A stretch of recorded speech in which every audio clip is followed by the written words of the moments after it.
চলো স্টুডেন্ট দেখে নিয়ে যাক কিভাবে নোটপ্যাডকে ব্যবহার করতে হয়। তার জন্য প্রথমে আমি কি করব, স্টার্ট মেনুতে ক্লিক করব। এবার এখানে এসে নোটপ্যাড সার্চ করে নেব। দেখো নোটপ্যাড সার্চ করার সাথে টাইপ করার সাথে সাথেই নোটপ্যাডের কিন্তু অপশন চলে এসেছে।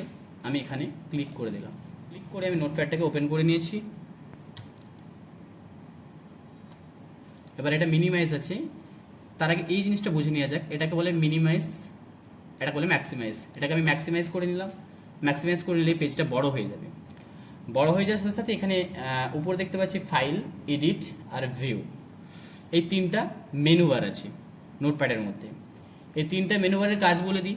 ফাইলের কাজ কি না, ফাইলের মাধ্যমে তুমি এই নোটপ্যাডে কোনো কিছু যে কাজটা করছো, যে কাজটাই করো, সেই কাজটাকে সেভ করতে পারবে, সেভ অ্যাজ করতে পারবে, ওপেন করতে পারবে এবং প্রিন্ট করতে পারবে। এদিক থেকে আমরা এখান থেকে copy, replace, find next, go to, select all, এই সকল কাজগুলো করতে পারি।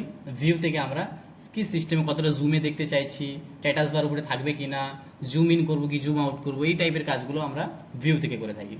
অ্যাকচুয়ালি আমরা এতদিন পর্যন্ত পেন্ট করেছি শুধুমাত্র কম্পিউটারের মাউসটাকে হাতের ব্যালেন্স করার জন্য। এখন আমরা নোটপ্যাড ব্যবহার করছি কিবোর্ডটাকে ব্যবহার করার জন্য, বা কিবোর্ডটাকে আমরা হাতের সাথে সেট করার জন্য। আমি বলেছি কম্পিউটার শেখার জন্য দুটো জিনিস খুব ইম্পর্টেন্ট, এক হলো মাউস ব্যালেন্স, দুই হলো কম্পিউটার ব্যালেন্স, কিবোর্ড ব্যালেন্স। তো মাউস ব্যালেন্স আমরা অলরেডি পেন্টের ক্ষেত্রে করেছি, বা আমি এর আগে যে ভিডিওগুলো দিয়েছিলাম সেখানে আমি নর্মালি মাউস কীভাবে ধরতে হয়, কীভাবে মুভ করতে হয় সেগুলো দেখিয়েছি। যদি এখনও পর্যন্ত না দেখে থাকো তাহলে আমার চ্যানেলে ভিডিও দেওয়া আছে, তোমরা গিয়ে দেখতে পারো। এখন যেটা করছি সেটা হচ্ছে কিভাবে কিবোর্ডের সাথে হাতের ব্যালেন্স করতে হয়। তো এই জায়গাতে জাস্ট শুধু টাইপ করতে হবে। কি টাইপ করবে না, নিজের নাম, ঠিকানা, বায়োডাটা।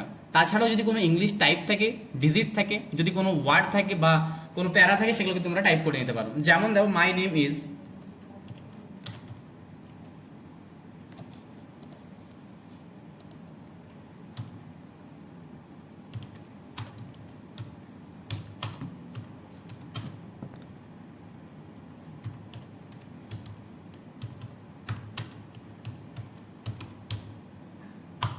এন্টার দিলাম, নিচে চলে আসলাম।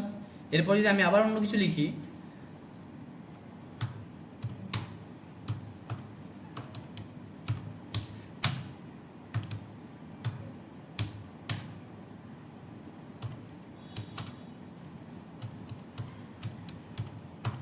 এইভাবে আমরা টাইপ করতে পারি।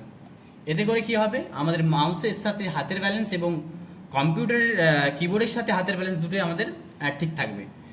এখান থেকে এবার এটাকে সিলেক্ট করে যদি আমাদের সাইজ চেঞ্জ বা আরও অন্যান্য কিছু করতে হয়, তাহলে আমরা এডিট অপশানে যাব। এখান থেকে আমরা সাইজ অপশানে যাব। এখান থেকে জুমেতে গিয়ে করতে পারি আমরা জুম ইন, সাইজটা আস্তে আস্তে বাড়তে থাকবে। এখান থেকে যদি আমরা কপি করে কাট করে দিই, এটাকে কপি করি, গিয়ে লেখাটাকে আবার পেস্ট করতে চাই, আমরা সেটা করতে পারবো। লেখাটা ডবল হয়ে যাবে, রিপিট। যদি কাট করে দিতে চাই পুরোটাকে, কোনোটাই রাখতে চাইছি না, পুরোটা কেটে বাদ দিতে চাইছি, তো পুরোটাকে সিলেক্ট করে আমরা এখান থেকে কাট করে দিতে পারি। বা যদি আমরা এই লেখাটাকে আমরা সেভ করতে চাই তাহলে কি করব, তাহলেও আমরা এই ফাইল অপশানে গিয়ে সেভ অ্যাজ অপশানে যাব। এখান থেকে এইখানে আমাকে ডেস্কটপে যেতে হবে, যেহেতু ডেস্কটপে আমি সেভ করতে চাইছি। ডেস্কটপে গিয়েও আমরা কিন্তু এটাকে সেভ করে নিতে পারি।